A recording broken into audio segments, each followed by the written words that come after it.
Hey, welcome back to my biking obsession. I'm Mike, and with me this week in a new segment called Green's Garage, where we're going to answer all your questions weekly, is Mr. Green. Mr. Green. Hi, folks. So what are we talking about today, Green? I think once we talked about it a little, we kind of landed on a bit of an FAQ and stuff we learned on bike packing. Logic being, for Mike and I, bike packing we started for the first time ever just last season. We've done it a few times, done a few trips, learned some stuff, right? Kind of stuff that we worked out well for us, stuff that maybe we should have not done, and thought maybe we should share some of those things for you tonight. Cool. So I think we're going to cover the things we wish we knew before we went bike packing. Yeah. We'll try to go through those top tips. If we don't answer, or if you don't hear something you know about or would like to talk about around bike packing, send us some comments and we'll be happy to answer those as well. But here's the ones that really dawned on us when we were out there. You want to start? Number one on the list, make sure you got the right bike.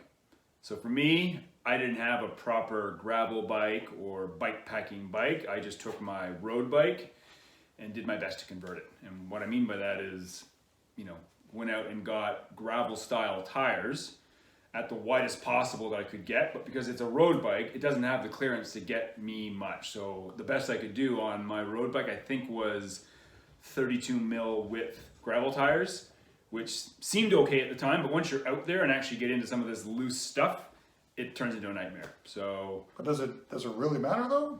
yeah. Like, what's the difference between a road frame and a gravel frame? Well, I'm glad you asked. So at the end of last season, I got a proper gravel bike. This beautiful guy hanging up behind me here.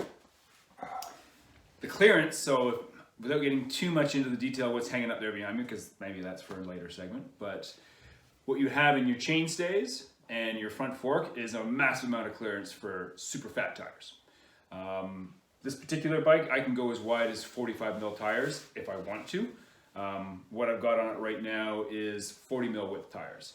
And it doesn't sound like a lot, but that extra, what we're talking about there when you get to 40 mil is you're creeping up on like 1.5 inch wide territory. And if you think about like your standard mountain biking tire, which normally is around 2 inches wide, it makes a huge difference. Like for stability, comfort, getting through like the loose sand and the stuff that you encounter when you're bike packing, that bike is gonna make a huge difference when I'm actually properly weighted down and going into season 2 of this little bike packing journey. Nice. I know, we set out, like we got our bike packs, got our bikes, set out into the horizon, and we're like, we can go anywhere and do anything. It's like freedom, right? Freedom, like right. You can camp on anyone's lawn, you can just, it's the 60s, man, peace and love, we can hang out. What did you think of that when we got out there? That didn't work. You kind of like, we did a lot of research and we used Strava and different things to kind of map routes, know the terrain, that you're getting into, but when you're doing a multiple night bike packing trip and you have to stop and camp somewhere, you need an option. And last year was the added difficulty of last year was we were still kind of in COVID lockdown, so a lot of those provincial parks and places like that weren't open. Like it was not an option, right? So now you start to look into, well, what else can I do? So either you cheap out and they call it carding, right? So you basically just check into a motel, but now you're not really doing the bike packing experience. You want to have that, sleeping under the stars, waking up with the birds in the morning. So we started to look into Crown Land as an option. What's Crown Land? So if you looked at the map of Ontario, roughly 65% of the land is still owned by the government. That's Crown Land.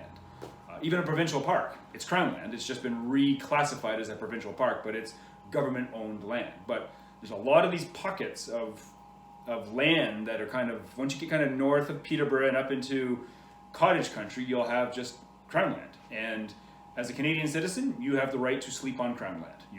It's totally within your right, but you got to find it.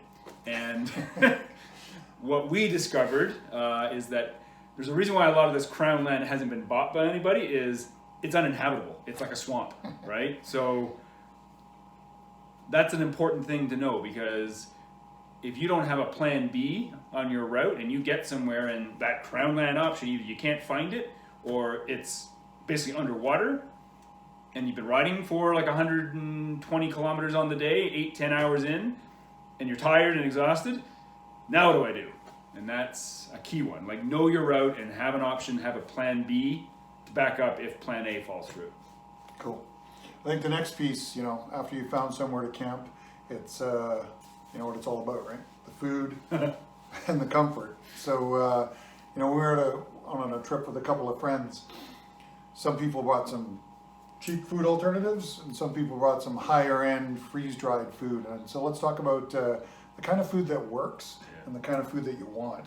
Yep. Right? Because anything will do. You could finger pack a ramen noodles and boil it up quick, or you can buy some expensive, you know, bike or backpacking freeze-dried food, and you can get some pretty expensive meals, but delicious. Delicious meals. And you can see where we're coming from. God. Right? So there's nothing like one of your friends eating a piece of dried fruit and a pack of ramen and some canned hot dogs. you know who you are. Canned hot dogs. Yeah. And Shout out to our friend out there that had to go through this with us. But so he's making that. He's literally taking hot dogs from a can and ramen, and that's his supper. And the two of us have pad thai. Yeah. Right? And it's delicious. It's so good. And he was just looking at us like, what have I done?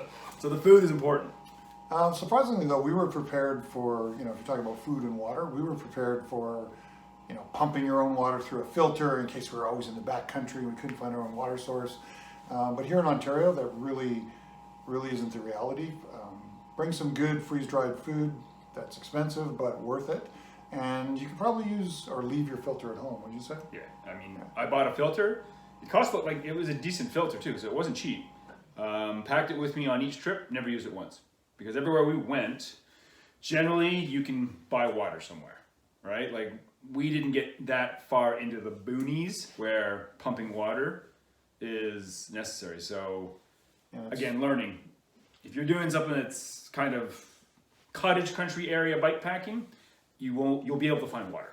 Yeah, and it's important, you know, it talks about not taking the things you don't need, right? So that's the biggest learning, right? Because, you know, it sounds like, you know, a couple hundred grams is half a pound, but over 200 kilometers in 3 or 4 days, all that little jiggling around, moving, weighing you down, taking it up the hills with you, it really does matter. So if you don't need it, don't bring it. Leave it at home. Yeah. Which brings us down to the next one, which is your favorite. We got out there, and Chris is a bit of a coffinista, is it called? And I like my coffee. He's got the grinder, he's got the press, he's got a bag of premium beans. But would you think you'd leave that at home next time? I would look for a simpler option, definitely, because it's bulky. Like these frame bags, and we'll get into that in a moment. You don't have a lot of extra space. Like you get about 35 liters of space with your frame bags, but you think about a bulky bag of coffee. This is like a micro press, so it's small, but it's light. So not the weight, it's just the fact that it takes up a lot of room, and I don't have the room to spare. So buyer beware on that one. If you really love your coffee, even the hardcore would say they'd leave it at home. Yeah. There are some small things though you definitely want to bring with you. So, you know, if you're going a tubeless setup, probably a whole other segment about talking about what you put in your tires and what tubeless means and all that fun stuff. So mental note. But if you're bringing spare tubes, a lot of rims these days, carbon rims, have quite a distance that you have to cover from where the tube goes in and where it comes out, so you can put air in it. So if you don't have valve extenders, it's a good idea to buy a couple of cheap valve extenders, and then you can buy any tube anywhere and still be able to have a replacement for your tube and put in your tire. Other little things like when you blew a hole in your sleeping mattress. So yeah, the first night of a 4-night, 600-kilometer bikepacking trip, and day one was a long slog, and that was combined with what I was mentioning earlier, where Crown Land option 1 wasn't there, so we had to go an extra hour to find Crown Land option 2 and finally sleep. Laid down, because I hadn't properly scoped my area, and there was something sharp, and it punctured my sleeping pad, and I didn't have a patch. So I literally had to sleep on cold, hard ground, and didn't sleep at all, and I had to get up the next day and ride another 80 kilometers, which wasn't fun. So, which brings it up. We'll talk about all the equipment you should probably bring on a bikepacking trip in another segment, because it's quite the list, and I'm sure you've seen a few other videos. But As far as sleeping goes, make sure you bring a pad with you, any kind of pad. Because on a multi-night trip, or even one night, you definitely want some comfort because you're going to be putting in a lot of miles, and there's nothing worse than not getting any rest. That's actually something to maybe think about for next time is the actual brand of gear you buy.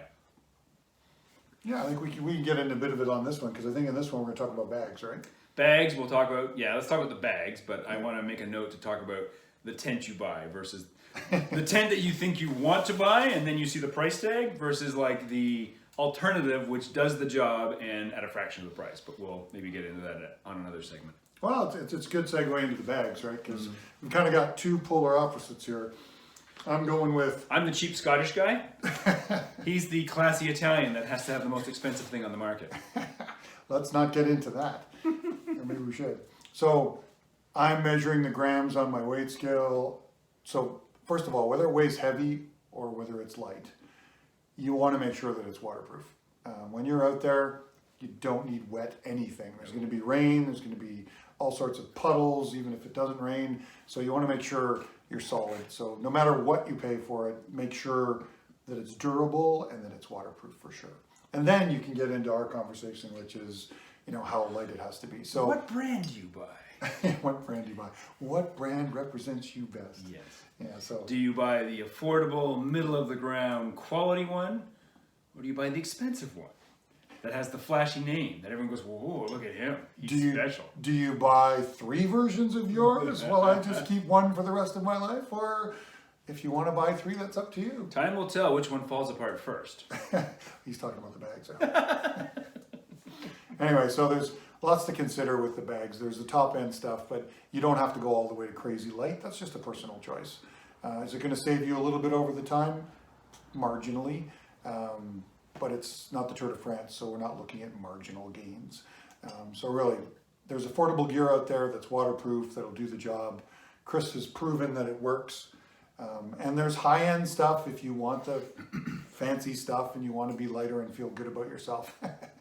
Then you can go for that too. But just make sure at the base of it that it's waterproof and that it's durable. And system-wise, what we've kind of figured, like the handlebar bag that we both got, works pretty good. No issues. It mounts properly, it hangs, we didn't get any drag over our tires. We have the benefit of both being big guys, so we have the clearance with a bigger frame. Like I've ridden bikepacking with smaller guys where they don't have that. That's important. Like if you get too big a bag, it's gonna drag on your tire, but for us, handlebar bag's no problem. The middle frame bag, also no problem. And we went with the half frame bag, so you can get your water bottles down there too. Yeah. There's full frame bags. Haven't tried one yet, but again, we're big guys, so we got a lot of room in the frame, so we can get a good 5.5, 6 liter bag with just half a frame bag. So if you need more room for more luggage, just depends on how big your frame is. But what's still up for debate was we both have the saddlebag as the rear option, and that all that does is it mounts into the base of your seat, like off the seat rails that are part of the system of a seat. And what you get, it holds a lot, like it holds 15 liters of space, but you have to be careful because if you pack it too heavy, no matter what you do, it's gonna sway, right? Yeah. Back and forth, or it'll pogo a little, no matter how hard you try to tuck it in and strap it in. And what I learned personally over the course of like a long 4-day trek is it also, the weight would start to actually pull my seat. So my seat went from being horizontal at the beginning of a day to being slightly nose up, which, when you're riding for like 10 hours straight, it's not comfortable, it's not fun, right? And you're having to constantly stop and fiddle with the seat, which you don't want. So kind of leads us to what we've been talking about is if we were going to replace anything and look at a different system, would be the rear saddlebag. Because there are other options, like they're a bit more costly, where these are the ones that have like the titanium rails that actually then go down and connect to like the hub or the bolts on the frame. So that's the support. It just keeps it locked in place. So that eliminates the sway, the sag, the pull. I think, go ahead, sorry. Sorry, no, sorry. There's even seat post mounts that are hard steel frames now that we can get. Yeah. That go right off the seat. So there's a few options out there. We're going to try a few, see what works, and then we'll give our opinion of that one. Maybe we go down our next gear breakdown. So, it sounds pretty basic. So does everything until you get out there and start discovering it for yourself. So we hope we saved you some pain. I think we've covered the big ones, you know, what you ride, what you eat, how you get comfortable at night. Map your route, know your route. Yep. Bring the little extra things that help you get out of trouble, like patch kits and tubes. Yeah. Tubes patch kits for everything, not just your tubes. Find a place that you can buy nice coffee at versus bringing it with you. I think that's a good one for route map too, right? Finding all the coffee places and all the places. Yes, always have an out. And you know, that's what I'd say too, like a lot of the times you got your gears, you got your buddy, you've been hammering down the rail trail, you're off to the next destination, and you know, bikepacking is a bit of touring, and you're supposed to be looking around and enjoying the sights. So, you know, it took a bit for me to stop hammering and to realize, yeah, we should stop into that little town and see what their restaurant's like. Take some pictures, enjoy that waterfall that you see, or that really cool trestle bridge, or whatever, right? Because that's why you're out there. Yeah, it's that's why it's called biking and not just riding your bike, right? Yeah. You got to look around. So I hope you enjoyed this segment. We've definitely enjoyed bringing it to you, and we look forward to more FAQ Fridays in Green's Garage. If you got questions, fire them up, and we'll try to tackle them in another segment. Okay, till next time. Cheers. Cheers, mate.